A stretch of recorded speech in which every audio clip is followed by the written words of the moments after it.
The law offices of Ron Scholes presents Miller on Sports. We bring in Deaux between the tackles. He joins us every Thursday at 1:20. He's a writer for The Street. How you doing, Joe? Richard, I am doing well. The sun is finally out in New York City. How are you doing? Oh, life is good. Well, Joe, as you know, in Jacksonville, Florida, the sun's almost always out. So, not to rub it in, Joe, but the sun's almost always out. What's to rub it in, right?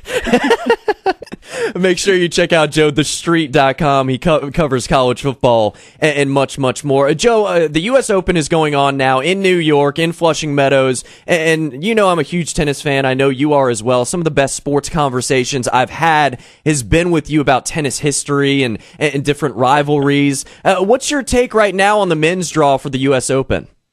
I think the men's draw has been absolutely exciting. We were talking about Marty Fish's performance the other day against Zonga, and that was a fantastic matchup. I got to say that so far, you might disagree with me.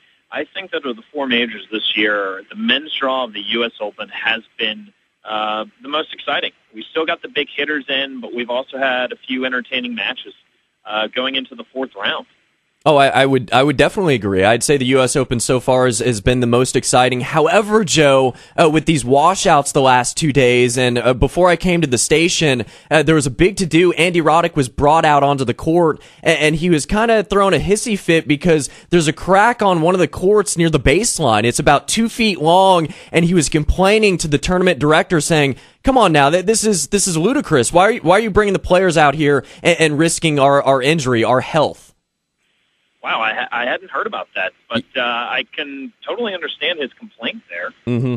So that's going to probably, I wouldn't say overshadow, but it's definitely a bigger story when it comes to the U.S. Open. And back to college football, Joe, I wanted to ask you, we haven't talked about this yet, is the whole move of Texas A&M, or if it could happen and when it happens, to the Southeastern Conference. Do you think it will become official sometime soon? And if so, do you think we're going to see a lot of these super conferences starting to pop up?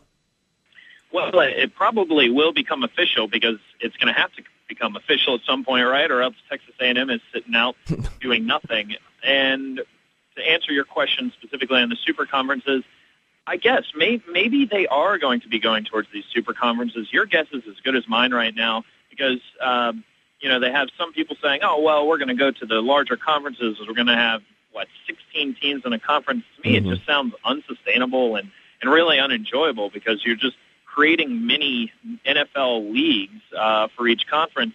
But if it happens, it happens. And a lot of people, more people than not, seem to be saying, yeah, that's the direction we're headed because that's where the money is at. And you know what? For those teams that have been in the WAC or the Mountain West Conference, that's really good for them. They're going to make more money and they're going to have better competition. And hats off to those teams being able to get into super conferences and having a legitimate chance at a national championship shot. Well, Joe, and I might be wrong on this, and I'm wrong on a number of things, but I look at this and I look at college football, and I think college football can change in a number of ways, but college football fans are always going to be there. They're going to love it so much, almost no matter what.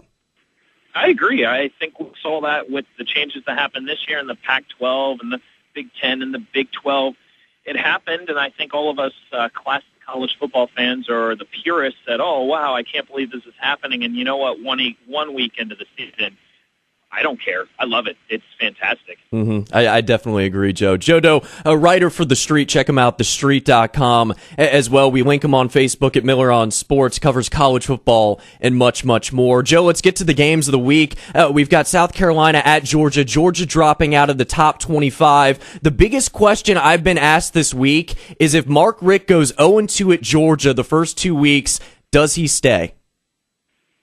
If he goes 0-2 the first 2 weeks, he can still stay, but he's going to have a pretty good performance in the regular season. The good news for Georgia is that their biggest games in the SEC come at home, and the rest of their away games aren't too difficult. They could start 0-2 and reasonably run their schedule with a bunch of wins.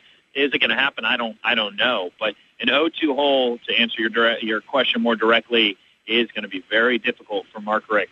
And I look at the South Carolina team, a very good team. Steven Garcia regained the starting job. A pretty solid performance last week, getting the victory over East Carolina.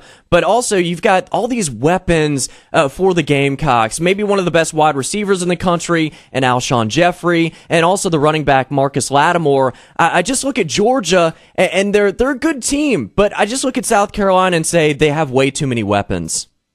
Yeah, South Carolina has many offensive weapons, but Georgia is also coming up against that South Carolina defense that didn't fare too well last week. And, Boise State has a very good team all the way around. Their defense is solid, and we saw that in the primetime game that they had.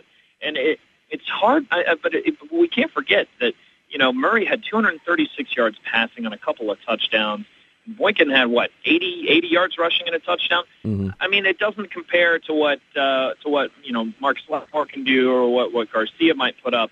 But I think UGA is going to fare much better than people think, because South Carolina is not as good a football team as Boise State. There, I said it. Oh, very interesting. That game is on ESPN at 4:30 this Saturday. Also, Joe, staying in the SEC, we've got Alabama, Penn State, a top 25 matchup. Two of the football's name brand programs. Last year, we saw Penn State really getting beaten up 24-3, 4 turnovers in a loss to Alabama. What are you expecting in this game? Delectable matchup. I really like both teams. I like Bama because I think if they're not the best team in the country, they're number 2. I can't believe the LSU moved in front of Alabama in the polls. It happened, but whatever. I think Bama returns a great team. I like Penn State. They're a young group of players. They've got a lot of potential. They could very well see the best improvement in the entire Big Ten, and I was actually shocked that the voters decided to put this team in the top 25 so early based on their performance against Indiana State. However, I like the decision because I like this Penn State team. With that said, they're not going to beat Alabama. Mm-hmm. Hand it to Alabama for going into Penn State. It's an away game from them against a very tough opponent, but they've got too many weapons. Trent Richardson's going to have a much better game this week. I mean, he only had, 37 yards rushing, but had 3 touchdowns. And then the big question on the board for these guys in Penn State, is Matt McGloin and Rob Bolden. They're sharing time, and my question is, how long is that going to work against an SEC defense, more specifically against Alabama's? Alabama going to Happy Valley first time since 1989. Well, Joe, you just kind of segued into my next question, this whole battle between Penn State and their quarterbacks, sophomore and a junior. Are you a fan of the splitting of reps for quarterbacks in college football? I've never been a big fan of it, but it is huge. It seems like some coaches swear by it. Look no further than Steve Spurrier himself. I don't know what to think of this. Honestly, there's not one or the other that I like more than the other guy, and it looks like it's just what they're going to deal with. It's basically what's working at the time. I don't know. I mean, honestly, I cannot say how much I despise rotating quarterbacks, but coaches continue to do it because they think it's the best option they have. 2 options, whatever. Joe, it's just a continuous riddle that I think nobody has an answer to. So that's fun that you have that. Let's move to Notre Dame and Michigan State, a very interesting matchup. And unfortunately, we only have a few more minutes left. But look at the quarterbacks and also the head coaches, Brian Kelly, Brady Hoke, and the quarterbacks. Tommy Rees now getting the start. I think the biggest deal with Rees over Dane Chris, Joe, is he gets the ball to Michael Floyd. It's that simple. Right. 154 yards and 2 touchdowns for Floyd in that game. Still can't believe they lost. They should have gone in. They shouldn't have lost. The turnovers is what killed them. Reese goes 296 and 2 touchdowns, but he throws 2 INTs. This Notre Dame team should be going in this game 1-0, and they're down 0-1 against the Michigan team that, frankly, performed pedestrian last week in their game against, I guess it was Western Michigan. Mm-hmm. Bernard Robertson in 98 yards passing and 46 yards rushing and no touchdowns. I can't believe that they even put up points on the board with that kind of performance. Oh, yeah. Very, very interesting game. Well, I wish we could get to the other 2 games, but go to thestreet.com. Joe Deaux, college football writer, and covers much, much more. Joe, it was a pleasure. Between the Tackles, every Thursday at 1:20. Joe, enjoy the college football weekend. We'll talk next week. Richard, enjoy your weekend. Take care. Thanks. All right. Thank you. Joe Deaux. He He covers college football. We talk college football. I love it. I wish I could hug him because I'm excited. We have football tonight. We have football this weekend. Put a smile on your face. All right? The day is nice.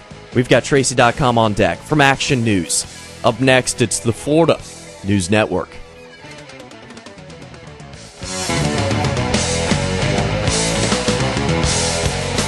Your new home for the best conservative talk radio in Jacksonville. Talk Radio 600. WBOB.